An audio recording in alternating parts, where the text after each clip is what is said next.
Hello friends, मेरा नाम है कल अमरदीप और जो सैनिक स्कूल का जो ई काउंसलिंग है एक वीडियो हमने बना दिया पूरा डिटेल्ड कैसे फॉर्म भरना है, कैसे रजिस्ट्रेशन करना है।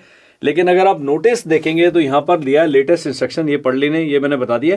और ये गाइडलाइंस एसओपी जो है इसको भी जानना ज़रूरी है। एसओपी डाउनलोडेबल नहीं है, ये आप वेबसाइट पर जाके पढ़िए। अभी आज का एक दिन है, कल का एक दिन है, परसों का एक दिन है। फॉर्म भरने से पहले सरकार चाहती है आप ये एसओपी पढ़ें, तो आप ये पक्का पढ़ें। एसओपी इस प्रकार से खुल जाएगी। जब आप एसओपी पे क्लिक करते हैं, इस प्रकार टेबल ऑफ कंटेंट दिया है। General admission, reservation criteria, categorization of candidate, distribution of seat, rank का लिस्ट, सीक्वेंस कैसे आपकी सीट्स वो होंगी, मैंने पिछले वीडियो में सारा बता दिया है। मल्टीपल स्टूडेंट सेम रैंक का क्या रूल है, वेरिफिकेशन ऑफ डिटेल्स है, registration for filling and choices है, options available to candidates after seat allotment, provisional offer of seat and its confirmation, ये सब चीज़ें। Category, gender, domicile discrepancy in document during physical reporting, grievance redressal, अगर आपकी कोई गलती है, आपका कोई शिकायत है, उसको कैसे वो किया जाएगा। लिस्ट ऑफ सैनिक स्कूल दिया है, list of approve new Sainik school दिया है, partnership mode and admission counselling flow chart. Admission counselling flow chart हम एक बार ही देख चुके हैं। अब जब आप ये एसओपी देखते हैं तो यहाँ पर ये नेक्स्ट पन्ना आ जाएगा, नेक्स्ट। तो यहाँ पर लिस्ट ऑफ एब्रीविएशन है, एसएसएस है, सैनिक स्कूल सोसाइटी, एआईएसएसई है, ये सब आप जानते हैं, एनटीए नेशनल टेस्टिंग एजेंसी है। अब जो एचएस है वो होम स्टेट है, ओएस है अदर स्टेट या आउटसाइड स्टेट है, एआईआर जो है ऑल इंडिया रेडियो ने ऑल इंडिया रैंक है, एसएस है सैनिक स्कूल्स एग्जिस्टिंग, एनएसएस है न्यू सैनिक स्कूल जो पार्टनरशिप बोर्ड में, जनरल है with respect to category of candidate, OBC NCL है other backward classes non criminal, SC है शेड्यूल कास्ट एंड एसटी है शेड्यूल ट्राइब। ये आप सब इन चीजों से परिचित हो जाए। पहला पेज। दूसरा वो कह रहा है भाई सैनिक स्कूल सोसाइटी क्या है, सैनिक स्कूल्स क्या है, न्यू सैनिक स्कूल्स क्या है, इसके बारे में बहुत डिटेल्ड वीडियो पूरा यूट्यूब भरा हुआ है, इंटरनेट भरा हुआ, आप कभी भी देख सकते हैं। अब वो कह रहा है एडमिशन क्या है, ऑल इंडिया सैनिक स्कूल एंट्रेंस एग्जामिनेशन हो चुका है 2023 का। अब वो कह रहे हैं admission to Sainik school class 6 and class 9। बहुत सारे पेरेंट्स हैं वो कह रहे हैं छठी वाले गए, इनका तो बड़ा पंगा हो गया, ये तो ई काउंसलिंग हो, 9th वालों को पुराने तरीके से होगा। वो कह रहा नहीं, वो कह रहा है admission to Sainik school in class 6 and class 9 only through AISSE। Admission for Sainik school pattern in the class for the this 2023-4 जो आपका ई काउंसलिंग के जरिए होगा, ये उन्होंने पूरा लिख के दे दिया भैया इसमें, यहाँ देख लीजिए। अब वो कह रहा है Sainik school has developed an e counselling portal for admission. अब it is mandatory for candidates to register for e counselling online portal, तो उसके बिना नहीं होगा। क्लास 9 हो चाहे क्लास 6 हो, चाहे न्यू सैनिक स्कूल हो, बॉयज हो गर्ल्स हो, किसी भी कैटेगरी का है। एक जो AISSAC है और यहाँ mes.ncog.gov.in सैनिक स्कूल काउंसलिंग, ये पूरा इसी में एसओपी में दिया हुआ है, उसको क्लिक करेंगे वहां पर अपने आप पहुंच जाओगे। Seat allocation process follows a strict timeline, ये एक नया चीज है। ये जो सीटें आपको मिल रही हैं टाइमलाइन पर निर्भर हैं, बहुत टाइट है timeline. Entire process online and computer operated, कोई भी बीच में व्यक्ति शामिल नहीं है, पूरा का पूरा प्रोसेस ऑनलाइन है। No exceptions are possible, therefore candidates are strongly advised to thoroughly acquaint themselves with the SOP. कोई इसमें गड़बड़ नहीं है, कोई बाद में रिप्रेजेंटेशन होगा, कोई एक्सेप्शन नहीं होगा। एंड अपने डॉक्यूमेंट्स वगैरह सब तैयार रखने हैं और एसओपी को ढंग से पढ़ लेना है। मैं आपको जल्दी जल्दी इसको पढ़ के बता रहा हूँ। अब कह रहे हैं it will not be possible to entertain request for an extension of time, time नहीं बढ़ाया जाएगा। Adhering to a timeline for the completing of any activity. अगर आपको बोला भाई 23 तारीख तक सैनिक स्कूल पहुंचिए, आप 24 तारीख को पहुंचते हैं, कैंसिल, खत्म है। उन्होंने लिख दिया है, इसको पढ़ना आवश्यक है। आप डिक्लेरेशन करोगे कि मैंने एसओपी साइन कर दिया, तो वो ये एसओपी है। अब वो कह रहा है seat to the highest possible choice of the school is allocated to the candidate in e counselling the following factors. सबसे पहले domicile of the candidate home state और अदर स्टेट एज डिस्क्राइब। तो आपको सीट के किस आधार पर मिल रही है, या तो होम स्टेट कैंडिडेट है, आउटसाइड स्टेट कैंडिडेट है। उसके बाद आपकी कैटेगरी है general, OBC, NCL, SC, ST, defence कौन सी कैटेगरी है, और जेंडर कोई लड़का है या लड़की है, तो उनकी सीटें फिक्स हैं। All India rank in the respective rank list, हर एक रैंक लिस्ट अलग है, जनरल की अलग है, ओबीसी एनसीएल की अलग है। तो आपका जो ऑल इंडिया रैंक है अगर देखा उसके हिसाब से दे देगा। Order of preference of schools, अगर आपने कालीकिरी दिया है, उसके नीचे आपने काजकोट्टम भरा है, उसके नीचे आपने कुंजपुरा भरा है, उसके नीचे रेवाड़ी भरा है, उसके नीचे आपने रीवा भरा है, उसके नीचे आपने इम्फाल भरा है, इसी सीनियरिटी से ही आपको सीट दी जाएगी। मान लीजिए इम्फाल में 2 सीटें थी और आपने इम्फाल को तीसरी चॉइस भरा और आपके 2 पहले ही कोई और ले गया, आपका रैंक चाहे हायर हो, लेकिन क्योंकि आपने उसका ऑर्डर ऑफ प्रेफरेंस नीचे रखा है, इसलिए मैंने कहा बहुत सारे परमुटेशन कॉम्बिनेशन इसमें काम आएंगे, तो इस सीनियरिटी से आपको दिया जाएगा। Availability of seats in different categories, अब आपके पास कितनी सीट अवेलेबल है। मान लीजिए 15 SC कैटेगरी के कैंडिडेट, सीटें 3 है तो 3 को मिलेगा। बाकी चाहे जितने मर्जी नंबर लेके आओ, उस स्कूल में उस बंदे को कंसिडर नहीं किया जाएगा। टॉप 3 को पकड़ लेंगे, उसमें से कोई मेडिकल वगैरह में रह गया, किसने मना कर दिया, वो अगले राउंड में फिर अवेलेबल हो जाएगा, फिर पहुंच जाओ। तो इसलिए ये भी जानना जरूरी है कि एक राउंड में अगर मना हो गया तब भी आपने हिम्मत नहीं छोड़ने, अगले राउंड अगले राउंड अगले राउंड, जब तक वो सरकार कह नहीं देती कि सारी सीटें खत्म है, हम अपनी लड़ाई जारी रखेंगे। एनटीए कंडक्ट करता है AISSC एंड सैनिक स्कूल सोसाइटी जो है पॉलिसी बनाती है सीट एलोकेशन टू सैनिक स्कूल्स। ये जा रहा है दिस एक्सटेंड विल, जो उसका जो कंपनी है वो काम कर रहे हो बता रहे, no agency other than AISSAC and SSS is responsible seat allocation. और किसी को नहीं, ये नहीं कि आप डिफेंस मिनिस्टर को चिट्ठी लिखे, वो कुछ नहीं कर सकते। ये अपनी इनकी अपनी अथॉरिटी है, सैनिक स्कूल सोसाइटी है जो पूरी सीटों का एलोकेशन बताते हैं। न्यू अप्रूव सैनिक स्कूल का भी वही करेंगे। ये नहीं कि न्यू सैनिक स्कूल के प्रिंसिपल साहब अपने आप सीटें बांट रहे हैं, ये बिल्कुल कंप्यूटराइज प्रोसेस है, इसमें कहीं भी इधर उधर करने की गुंजाइश नहीं है, आपने उस पर भरोसा करें। Any student who has appeared for AISS 23 and has qualified, 75,000 जो क्वालिफाइड है सारे पास हैं इसमें भाग लेने के लिए। कितनी सीटें मिलेगी वो बात की बात है, लेकिन आप अप्लाई तो करिए। आपने क्वालिफाइंग आपको क्राइटेरिया पता है कि जो जनरल डिफेंस और ये सब कैटेगरी है उनके लिए क्वालिफाइंग जो क्राइटेरिया है कि आपने 25% हर सब्जेक्ट में लाने हैं और 40% ओवरऑल लाने हैं, उसकी बेस पे आप क्वालिफाई करते हैं। आगे चलते हैं जी। रिजर्वेशन क्राइटेरिया आपको पता है बहुत ही कॉम्प्लिकेटेड है। 67% सीट होम स्टेट के लिए, 33% इसका पूरा सीट मैट्रिक्स बना हुआ है। सीट मैट्रिक्स आप जाके देख सकते हैं, क्लास 6 के लिए, क्लास 9 के लिए, न्यू सैनिक स्कूल के लिए। क्लास 6 के लिए न्यू सैनिक स्कूल में भी बॉयज़ एंड गर्ल्स है, और क्लास 6 में एग्जिस्टिंग सैनिक स्कूल में भी बॉयज़ एंड गर्ल्स है, लेकिन क्लास 9 में केवल बॉयज़ है। लेकिन बाकी जो कैटेगरीज हैं, SC कैटेगरी है, ST कैटेगरी है, OBC NCL है और डिफेंस की कैटेगरी, इनके लिए अलग अलग सीटों का प्रावधान है। आप उस नंबर ऑफ सीट देख लीजिए हमारे शेयर के कितने नंबर आए हैं, उस हिसाब से आपने स्कूल की चॉइस भर देनी है। अब दूसरी स्टेट में एक ही चीज़ है कि अगर आप बिहार के हैं 3 लोग और घोड़ाखाल में आना चाहते हैं और 10 लोग अप्लाई करते हैं, तो घोड़ाखाल में मैक्सिमम 25% आउटसाइड सीटों के लिए उस कैटेगरी का ही अप्लाई कर सकते हैं। मान लीजिए जनरल कैटेगरी में 10 सीट थी, तो 10 का 25% हो गया 2.5 को राउंड ऑफ कर दिया 3, तो मैक्सिमम किसी भारी स्टेट से जनरल कैटेगरी में 3 आ सकते हैं। अब इससे क्या फ़ायदा होगा, मान लीजिए बिहार के या उड़ीसा के या तमिलनाडु के 3 हाई वाले आ गए, लेकिन मध्य प्रदेश के जो आउटसाइड कैंडिडेट हैं उनकी रैंक ही नीचे है, वो कोई एक शेयर 175 नंबर लाया, तो यहाँ पर आउटसाइड कैंडिडेट में भी आपका बच्चा सेलेक्ट हो सकता है। तो मैंने कहा बहुत ज़्यादा परमुटेशन कॉम्बिनेशन है। मुझे कॉल करेंगे, मैं तो कोई ज्योतिषी नहीं हूँ, मुझे कुछ भी नहीं पता है, मैं केवल इस डेटा को आपको क्लियर करके बता सकता हूँ। अब है कैटेगराइजेशन ऑफ कैंडिडेट्स, ये है सैनिक स्कूल के लिए।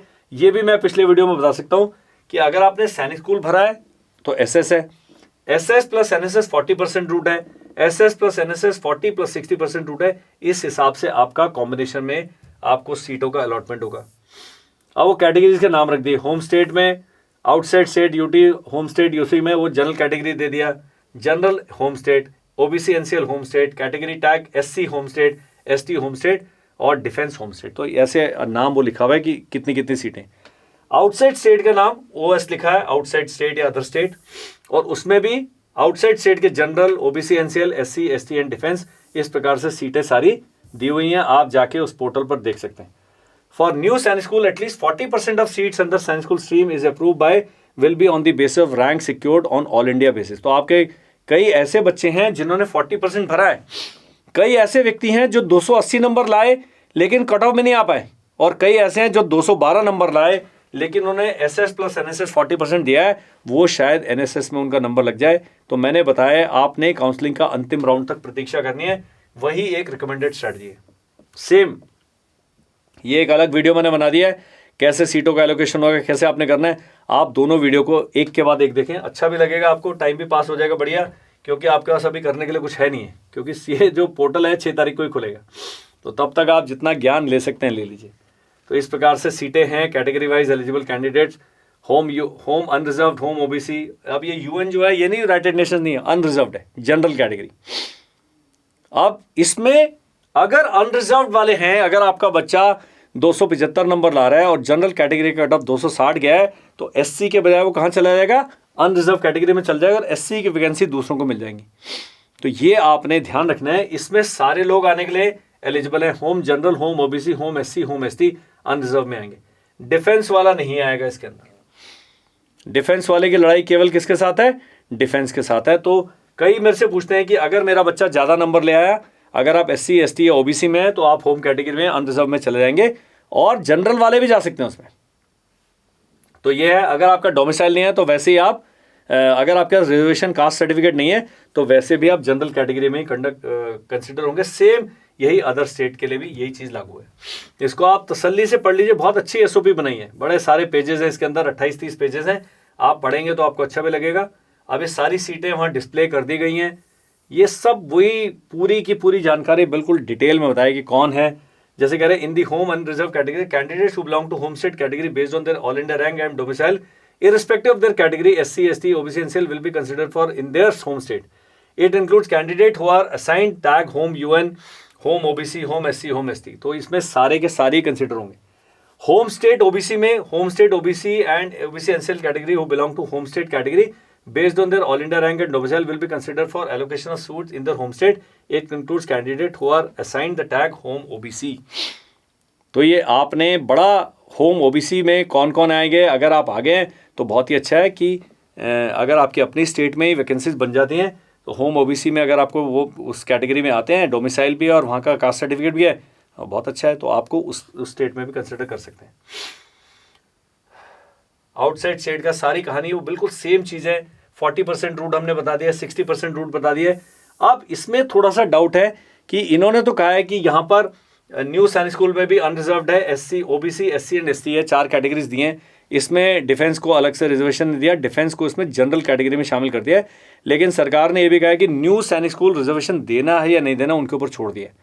अभी जो आपका जो लिस्ट है उसमें उन्होंने किसी कैटेगरी में नहीं दिया, उन्होंने सबको जनरल कैटेगरी में लिस्ट में डाला हुआ है।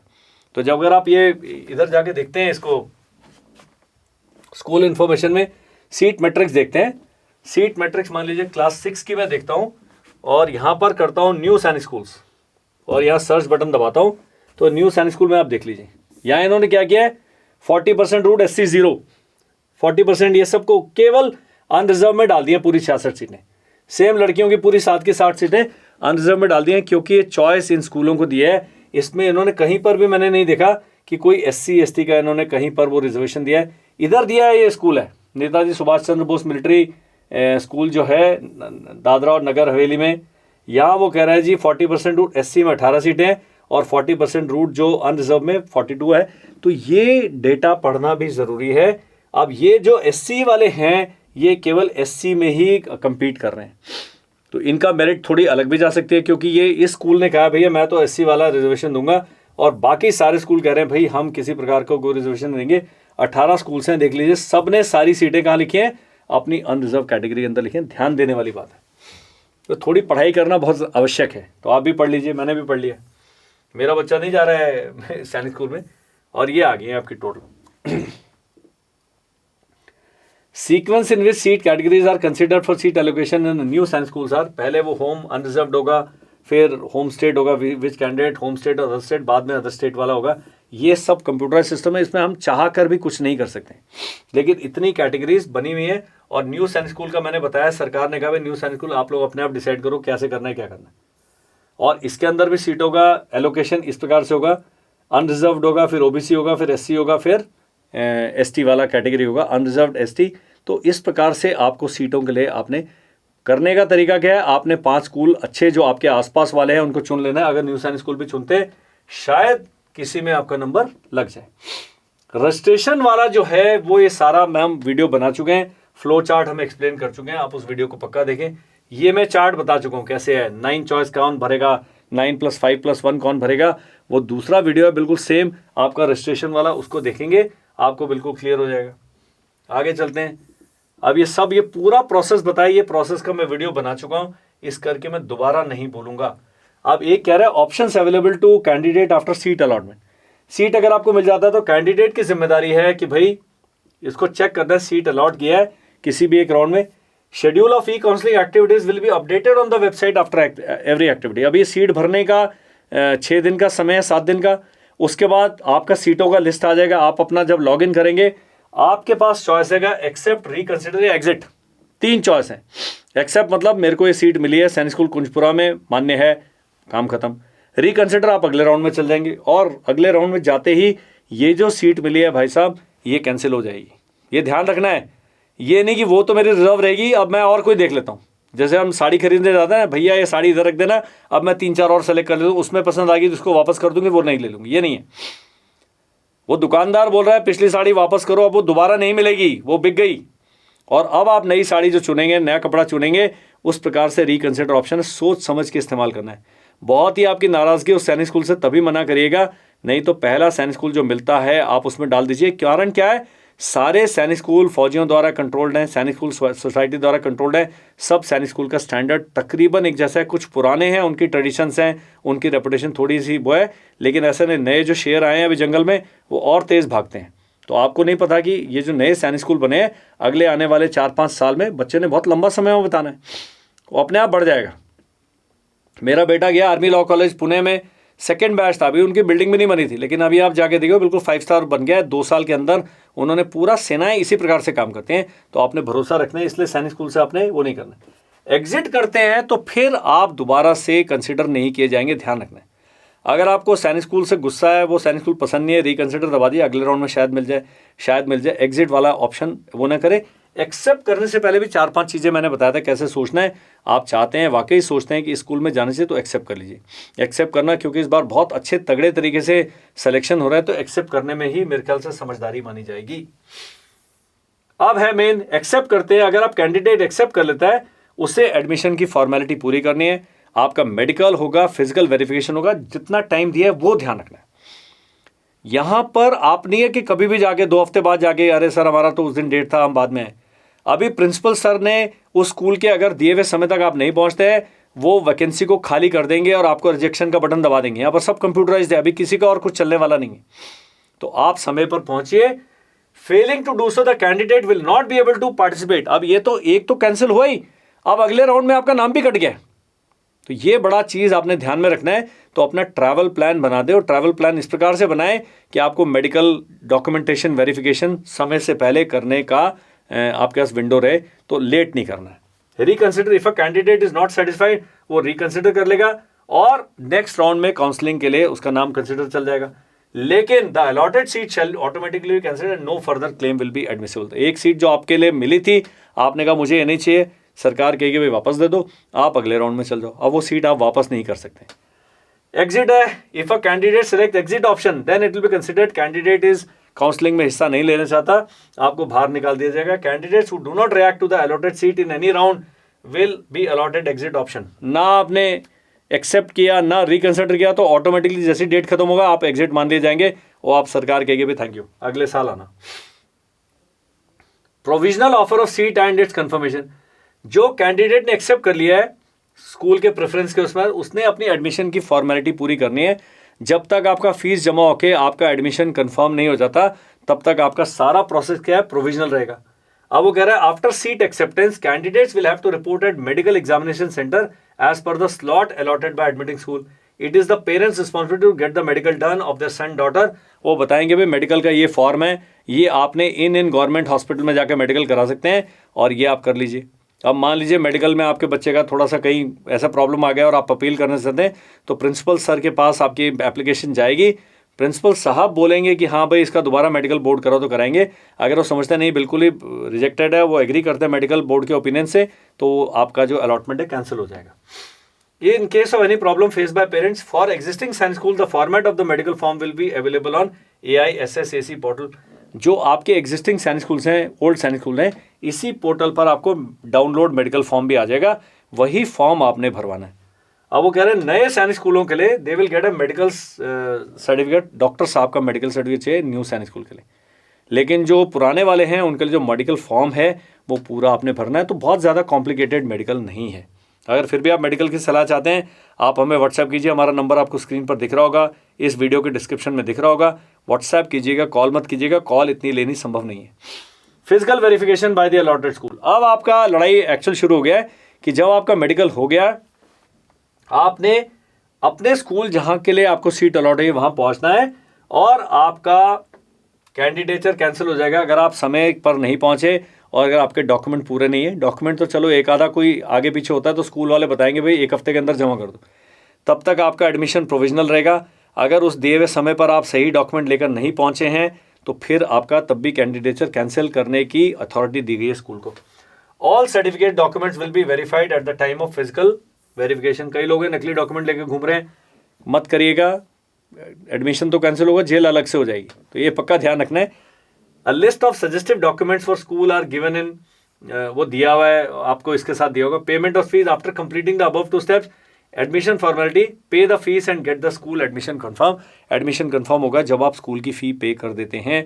कितना फ़ी है हर एक स्कूल के बारे में उनकी वेबसाइट पे दिया हुआ है। हम पहले कैंडिडेट से 30,000 रुपये सिक्योरिटी लेते हैं, ये लेते हैं, वो आप वेबसाइट पे जाएंगे और स्कूल आपको चिट्ठी लिखेगा, पूरा जॉइनिंग इंस्ट्रक्शन भेजेगा, उसमें सब कुछ दिया होगा, आपने चिंता नहीं करनी।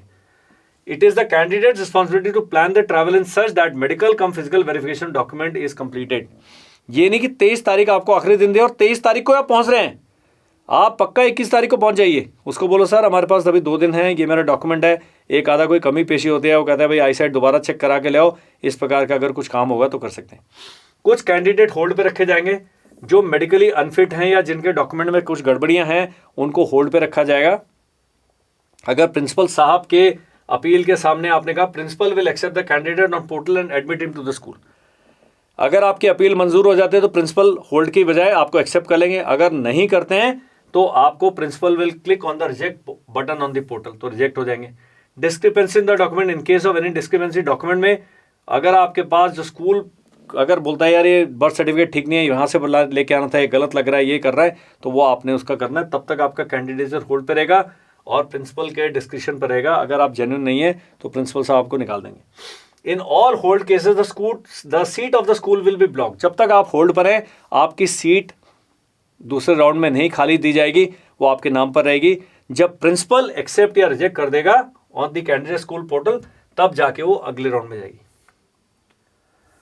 अब पेरेंट की जिम्मेदारी है, ट्रैवल प्लान करें। Parents are advise to keep funds ready. आपके पास फीस के पैसे भी होंगे, ये नहीं कहना कि एडमिशन हो गया हमारे पास पैसे नहीं है, तो फीस का आपको पता है कितने पैसे जमा करने हैं, आप अभी वो करिए। और ये मेडिकल स्टैंडर्ड्स है इंक्लूडिंग रिव्यू मेडिकल, सब चीज़ों की जिम्मेदारी आपकी है, इसको पढ़िएगा पूरा। कैंडिडेट जो कैनॉट रिएक्ट करते हैं वो अगले वाले हिस्से में, अगले वाले राउंड में नहीं जाएंगे। अब कैटेगरी डोमिसाइल डिस्क्रिपेंसीज, वो कह रहे जेंडर, ये फीमेल कैंडिडेट अपना जेंडर मेल कर दिया तो अभी उन्होंने कहा है रजिस्ट्रेशन के टाइम चेंज कर सकते हैं। उसके बाद किसी ने आउटसाइड कोटा है, allotted seat outside state quota है, seat will not be cancelled. Outside state quota है, अगर सीट गलती से अलॉट होगी होम स्टेट कोटा में तो आपकी सीट कैंसिल हो जाएगी। होम स्टेट का कोटा है, आउटसाइड स्टेट के कोटा में सीट अलॉट होगी, सीट विल बी कैंसिल्ड। ये काफ़ी सारे उनके परमुटेशन कॉम्बिनेशन है, तो ये state code of eligibility will be corrected in the database. Retention cancellation of seat will be determined as, इसको बड़ा डिटेल में उन्होंने सारा दिया है। कुछ नहीं करना, तसल्ली से 3-4 बार पढ़ें, इसको कॉपी करके गूगल ट्रांसलेट पे डालें, वहाँ से हिंदी में ट्रांसलेट करें, फिर पढ़ सकते हैं। अब जिन्होंने गलत कैटेगरी दे दी है फिजिकल वेरिफिकेशन में, आपने कहा भाई मैं एससी हूँ और आप जनरल कैटेगरी के पाए गए, तो आपको will be considered for seat allocation, आपको अगले उसमें कंसिडर किया जाएगा। लेकिन for candidates who wrongly declare the category and the same is notice at the physical verification, category tag of the candidate will be change for the purpose of seat allocation general and candidate will be consider for seat allocation subsequent round. तो आपने मान लीजिए OBC के लिए apply किया था और आप जनरल में आपको सीट अलॉट हो गई, या ओबीसी के लिए अप्लाई किया, ओबीसी के लिए सीट अलॉट हो गई और आपके पास ओबीसी का सर्टिफिकेट मान्य नहीं है, वो स्टेट वाला लेके आ गए जो कि सेंट्रल लिस्ट में नहीं है, तो आपको जनरल कैटेगरी में अगले राउंड में कंसिडर किया जाएगा। आपका कैंसिल नहीं कर रहे हो, सीट कैंसिल नहीं करना। लेकिन क्या पता उतने नंबर के साथ आप जनरल में आ पाए नहीं पाए, दूसरी बात है, लेकिन आपका कैंडिडेचर कैंसिल नहीं होगा। इसलिए मैं बारी बारी कह रहा हूँ कि ये जब आप रजिस्ट्रेशन करते हैं, अपनी कैटेगरी, अपने डॉक्यूमेंट्स, अपना डेट ऑफ बर्थ, डोमिसाइल सब 3-4 बार चेक कर लो, गड़बड़ नहीं करने तो बहुत ज़्यादा प्रॉब्लम हो जाएगी। ये आ गया जी, principals of the school will highlight 3 types of situation mentioned in this. Delays और disruption in service due to breakdown of computer server shall be rectified, वो अपने आप कर लेंगे। If any query grievance respected to, अगर आपको selection process में है तो आपने सैनिक स्कूल सोसाइटी को यहाँ पर मेल करना है कि भाई मैंने तो बिल्कुल ठीक किया था, मेरा इस करके ही हो गया, जो भी ग्रीवेंस है आपने यहाँ पर वो कर देनी है। अभी नेक्स्ट में जा रहा है, ये लिस्ट ऑफ सैनिक स्कूल्स है, आपको पता है, बताने की आवश्यकता नहीं है, हर एक पेरेंट को अब तक याद हो गई होगी। ये list of new Sainik school है, ये प्रोसेस हम बता चुके हैं कि क्या क्या आपने करना है। अगर आप पिछला वीडियो देखेंगे प्रोसेस बिल्कुल क्लियर है भाई। अंतिम है 28 पन्नों की जो आपकी एसओपी है, ये मैंने पूरी बता दी है। नोटिस देख लिए, लेटेस्ट इंस्ट्रक्शन है, गाइडलाइंस एसओपी है, हेल्प डेस्क है, उनका कॉन्टैक्ट अस है। अब एक रह गया एफएक्यूज। एफएक्यू होता फ्रीक्वेंटली आस्क्ड क्वेश्चन, बारी बारी लोग पूछते हैं।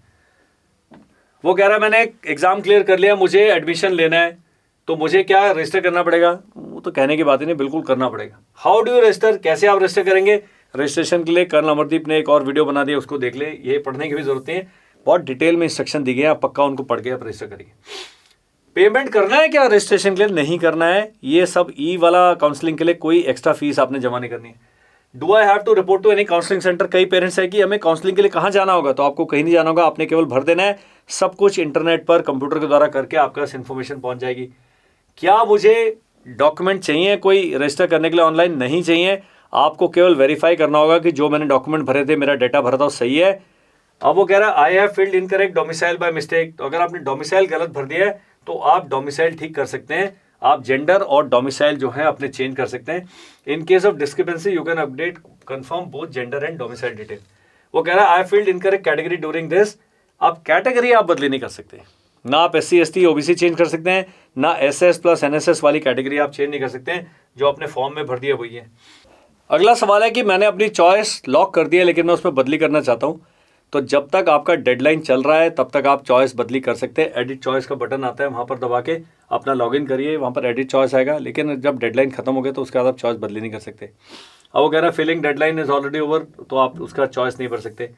वो कह रहा है I filled school choice list but मैं लॉक करना भूल गया, तो आप लॉक करना भूल गए तो एक बार ही आपका डेडलाइन खत्म हो गई तो जो आखिरी चॉइस आपने भरी थी वो लॉक हो जाएगी, मानी जाएगी। पूरे भरने हैं आपने, 9 चॉइसेस देनी है, 5 चॉइस देनी है, 1 चॉइस, तो वो सारी आपने डिटेल में अपना चेक करना है, मेरा क्या ऑप्शन दिया था उस हिसाब से कंप्लीट चॉइस भरिएगा। When will the AISSE online seat process, कब वो स्टार्ट होगा? तो वो आप 6 तारीख से स्टार्ट होगा, 6 से लेकर 13 तक आप रजिस्टर करेंगे। कंप्यूटर है वो 10 मिनट में आपका सीट अलॉट कर देगा। 13 के बाद कभी भी आपके पास कॉल आ जाएगा कि भाई आप सेलेक्ट हो गए, आप रिजेक्ट हो गए, आप रिकन्सिडर कर लीजिए। तब जब एक बार वो खत्म होगा तो हम एक नया वीडियो बनाएंगे कि क्या आपने करना है। वो कह रहा है कि मुझे सीट मिल गई और मैं ज्वाइन करना चाहता हूँ, उसके सारे स्टेप्स मैंने बता दिए। लेकिन अगर आप कह रहे हैं कि मैं ज्वाइन नहीं करना चाहता तो आप रिकन्सिडर बटन दबाएंगे, अब आप अगले राउंड में अपने आप चल जा सकते हैं। अब जो आपने चॉइस भरी है रिकन्सिडर जब दबाएंगे तो राउंड 2 में जब जाते हैं, 3 में जाते हैं, आप दोबारा से आप चेंज कर जाते हैं। If choices are not change by you, अगर आपने नहीं करते राउंड 2 में जाने से पहले, तो जो चॉइस चल रही है वही चलती रहेगी, वो आपको और कुछ करने की आवश्यकता नहीं है, ऑटोमेटिक हो जाएगा सारा काम। अब वो कह रहा है I was allocated, I opted for reconsideration, no I been allocated as per school my preference of choice list, can I go back to seat allotted? एक बार मैंने रिकन्सिडर दबा दिया, क्या मुझे पिछली वाली जो सीट मिली थी मैं उस पर जा सकता हूँ? तो आप नहीं जा सकते, यहाँ बड़ा बड़ा नो लिखा हुआ है।